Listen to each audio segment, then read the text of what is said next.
Bom dia, eu sou Vanessa Renali, faço parte do News in Action e hoje estarei entrevistando o Matheus, técnico em Química, que já estudou aqui no nosso campus. Matheus, muita gente sonha em tirar uma nota alta na redação do Enem, mas apenas poucos conseguem. No seu caso, como foi a sensação de ver os 980 pontos? Cara, então, foi algo, como é que eu posso dizer, assustador de certa forma, porque eu não esperava. Por mais que eu tive um preparo grande e tudo mais, mas eu não esperava. Eu esperava 900 mais, só não esperava o 980, ou como muitos chamam na brincadeira, o falso 1000, né? Porque um dos meus corretores me deu 960 e o outro me deu 1000. Então, assim, foi algo que eu não esperava. Quando eu cheguei em casa, que eu fui olhar, que eu não tive coragem de olhar na rua, porque eu tive medo de ter um desmaio e tal, então eu fui olhar em casa, que eu entrei, que estava lá 980, eu não acreditei. Foi algo realmente assustador, de certa forma. Bom, quando você soube da sua nota, qual foi a primeira coisa que passou pela sua cabeça? Você imaginava que poderia tirar uma nota tão alta? Então, como eu falei, né, tem a questão da surpresa, de certa forma, por ter sido algo que eu não esperava, mas esperava porque eu tive meu preparo, né? De certa forma, eu estudei por um bom tempo, né? Eu tive a questão do preparo, de estudo, de organização, de conseguir tentar conciliar o IF com o estudo para isso, né? Meu foco foi basicamente nesse, na redação. Então, assim, eu esperava que eu iria tirar, mas aquela questão de sempre ter aquele medinho de tipo, não vou conseguir e tudo mais. Bom, a escrita, ela pode ser um desafio ou uma paixão, a depender da pessoa. Mas no seu caso, você sempre gostou de escrever ou isso veio com o tempo e com a prática? Sendo sincero, eu nunca fui um cara que gostou de escrever. Eu sempre tive aquele impasse de, tipo, na escola, o professor do fundamental chegava e, gente, vamos fazer uma produção textual. Eu achava tedioso, então não gostava muito e tal. Só que quando eu entrei aqui no IF e tudo mais, eu basicamente tive aquele apego com um dos meus professores do IF, que foi o Golbery. Ele foi o meu professor do terceiro ano, aqui do médio, e ele basicamente me ensinou, começou a me ensinar a gostar de escrever. Porque Golbery passava muita produção textual, umas produções textuais bem interessantes, e ajudou bastante no meu desenvolvimento e a aprender a gostar daquela questão de escrever. Porque realmente foi algo que eu não gostava muito, fazia mais por obrigação acadêmica do que por questão de gostar mesmo daquela prática. Bom, todo mundo tem curiosidade em saber como uma pessoa consegue alcançar uma nota tão alta na redação. Mas e aí, quais foram os métodos ou estratégias que você utilizou para chegar tão alto? Então, começando em relação a isso, foi a questão do preparo em relação a começar a gostar daquela prática. Porque, assim, pra mim, redação é algo que você tem que saber fazer. Não é algo que, tipo, como muita gente fala, né, os famosos modelos ou algo do tipo. Eu não usava muito essa estratégia. Realmente fui aprendendo a fazer aquilo. Então, eu tive sempre uma prática. Por exemplo, para mim alcançar essa nota, eu tive muita questão de fazer redações basicamente todo o tempo. Eu fazia redação por semana, fazia redações semanais. A maioria delas eu entregava para a Golbery corrigir. Outras eu usava com outros professores para ter mais de uma correção. Então eu acho que para eu conseguir atingir essa nota, eu tive que ter muita prática. Muita prática, muita questão da prática do dia a dia, do desenvolvimento ali de ter a noção que eu vou fazer uma redação, vou corrigir, vou ver onde eu errei para poder melhorar. Porque eu acredito que redação é isso. É você fazer uma redação, ver onde você errou e poder melhorar aquilo para chegar a uma nota alta. Bom, o tema da redação muitas vezes é uma surpresa que acaba deixando muita gente travada. Mas como foi para você receber aquele tema e conseguir organizar suas ideias de forma tão eficiente? Então, aí me pega. Por quê? O que acontece? Minha estratégia de Enem para poder chegar nessa resposta é basicamente o seguinte. Quando eu pego, eu já fiz Enem 3 vezes, né? Desde do começo do primeiro ano e tudo mais. Não conto o Enem que eu fiz no nono, porque foi um Enem realmente só por fazer, superficial. Mas o Enem que eu fiz no primeiro ano, eu fui melhorando essa questão da redação. Porque, por exemplo, minha estratégia de prova eu pego o caderno do Enem, eu abro no meio, vejo o tema, aí beleza. Se eu conseguir identificar direto o que é o tema, eu começo a fazer um rascunho. Se não, eu vou lendo basicamente o texto, das questões e tudo mais, e depois eu volto para a redação. Por quê? Muitas pessoas, quando pegam um caderno de questão de Enem, vai direto para o tema da redação e começa a fazer logo a redação. Eu acho isso um pouco errado, pelo menos na minha perspectiva, porque você nunca diretamente vai conseguir pegar o tema direto, até porque é algo muito difícil. Por exemplo, o tema do ano passado foi um tema um pouco complexo de interpretação. Sendo que eu ainda acho o de 2023 mais complexo, né? Mas, então o que acontece? Foi basicamente essa a minha estratégia para conseguir desenvolver o tema. Eu li o tema várias vezes. Outra coisa, leio muito os textos de apoio. Bastante, porque os textos de apoio meio que vão guiar você a conseguir chegar na interpretação do que é o tema. E outras coisas é você ler a prova de humanas e de linguagens, que também tem muita coisa que ajuda na interpretação do tema e dá muito a questão do repertório não. Como é que se diz o nome agora? Esqueci. Palavras que você possa usar na redação. Porque tem muitas palavras lá que você pode usar. Pronto, sinônimos, de certa forma.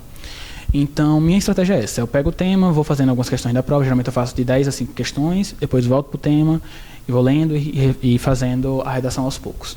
Eu monto o primeiro parágrafo, aí volto para resolver questões, depois monto o segundo parágrafo e assim vai. Perfeito. Existem muitos cursos, professores e materiais disponíveis para estudar redação. Mas teve algum especial que te ajudou ou você preferiu estudar sozinho? Então vamos lá. Se eu pudesse falar de pessoas que me ajudaram a alcançar a minha nota no Enem, eu colocaria Golbery como uma das pessoas responsáveis, porque Golbery, no terceiro ano, aqui no IF não é muito abordado isso. Então, no IF não é muito abordado a prática para redação, a prática para o Enem. Então, ter um professor que você vai ter aquela ajuda, como eu tive com o Golbery, foi o que me deu um impulso. Eu já fazia cursinho preparatório para redação, de certa forma, desde o meu primeiro ano, que é um cursinho preparatório da Fernanda Pessoa, que ela faz todo final de ano. Que ela faz quando está perto da prova do Enem, ela faz esse cursinho, que é literalmente para preparar você, com repertórios, uma base boa da redação. E eu também fazia o cursinho do Ferreto. Só que o cursinho do Ferreto eu fazia para ter mais correções diferentes, porque Golbery me ajudou com uma coisa, que é você buscar sempre mais de uma pessoa para corrigir seu texto. Porque assim você vai ter várias correções diferentes para poder fazer uma média ali. Então, basicamente, eu tive o cursinho da Fernanda Pessoa, tive o cursinho do Ferreto, estudei muito por fora, porque eu fazia basicamente muita redação, e tive a ajuda de Golbery para conseguir chegar nesse resultado. Porque desde o meu primeiro ano eu já venho com resultado de 900 mais. Né? Minha primeira nota no Enem de redação foi 900, acima de 900.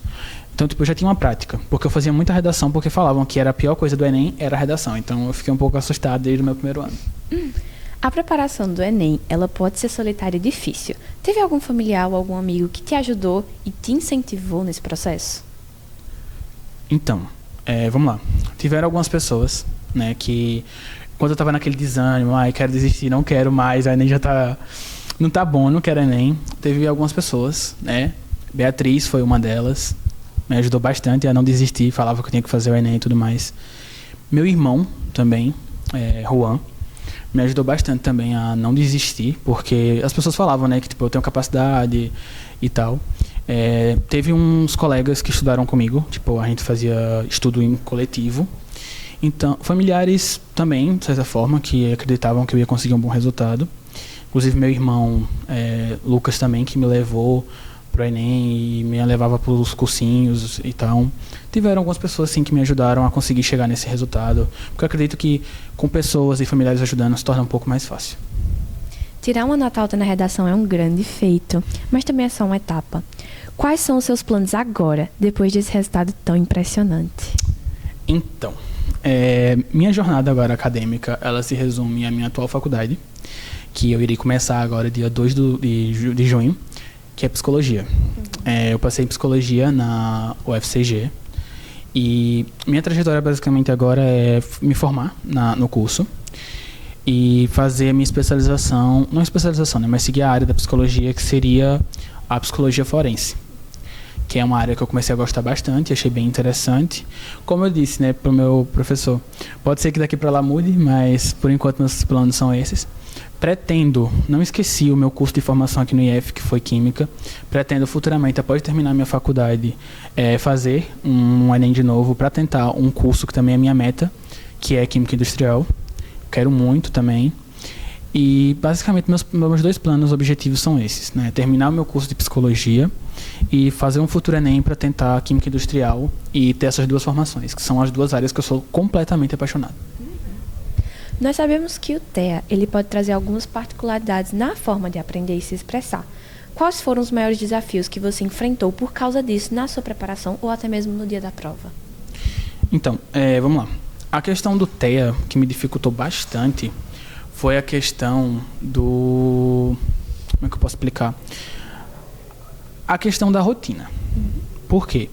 Pessoas com TEA como eu, a maioria tem uma questão de ter uma rotina muito padronizada.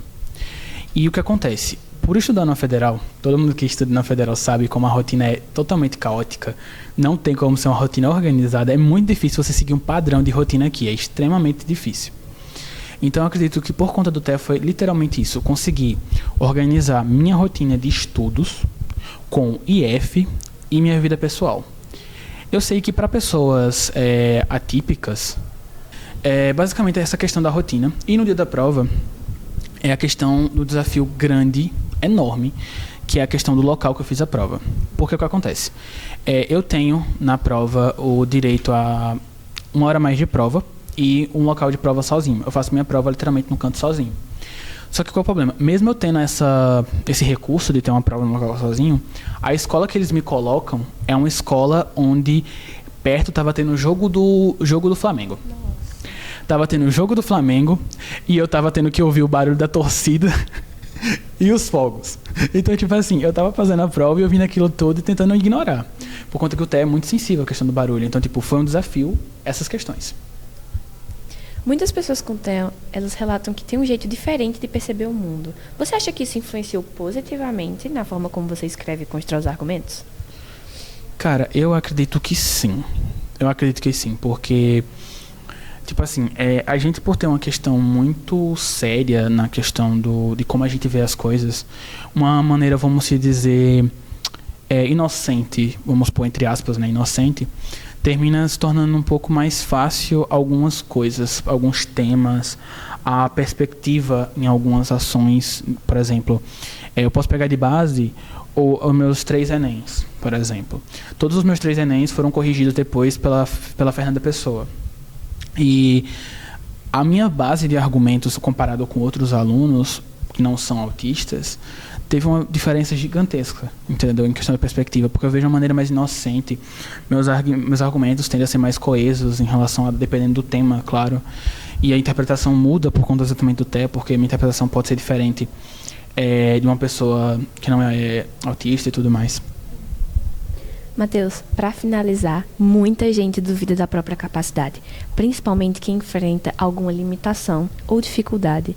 Que mensagem você deixaria para essas pessoas?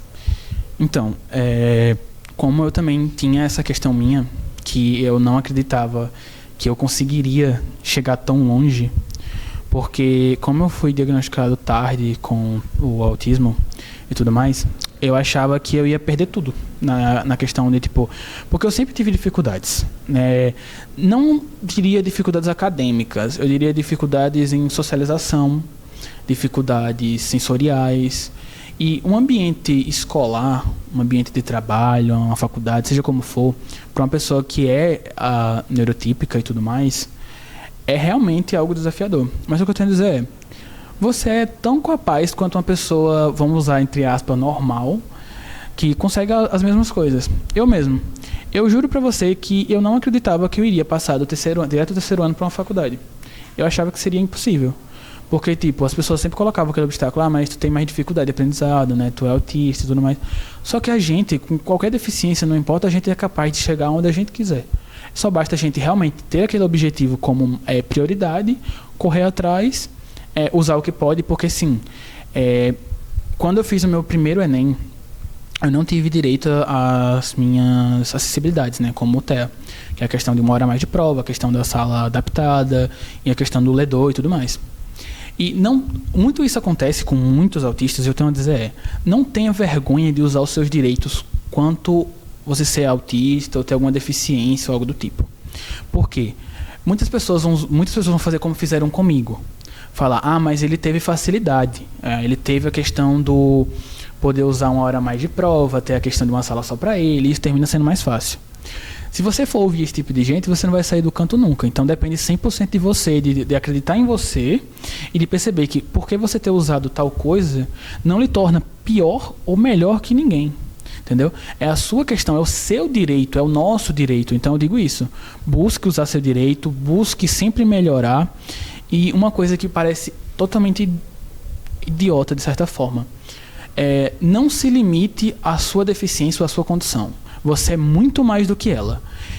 Quando eu descobri que eu era autista, eu fiquei muito preso a achar, eu sou autista, eu não vou conseguir nada porque eu tenho questão de falta de dificuldade de socializar, tem as questões sensoriais e tudo mais. Se eu tivesse ficado preso até hoje nisso, eu não teria conseguido chegar onde eu cheguei. Passar na federal, entrar no curso que eu queria direto do terceiro ano. Então o que eu tenho a dizer é isso, seja você mesmo, enfrente seus problemas, independente do que seja, e é isso. Você é muito mais do que sua deficiência.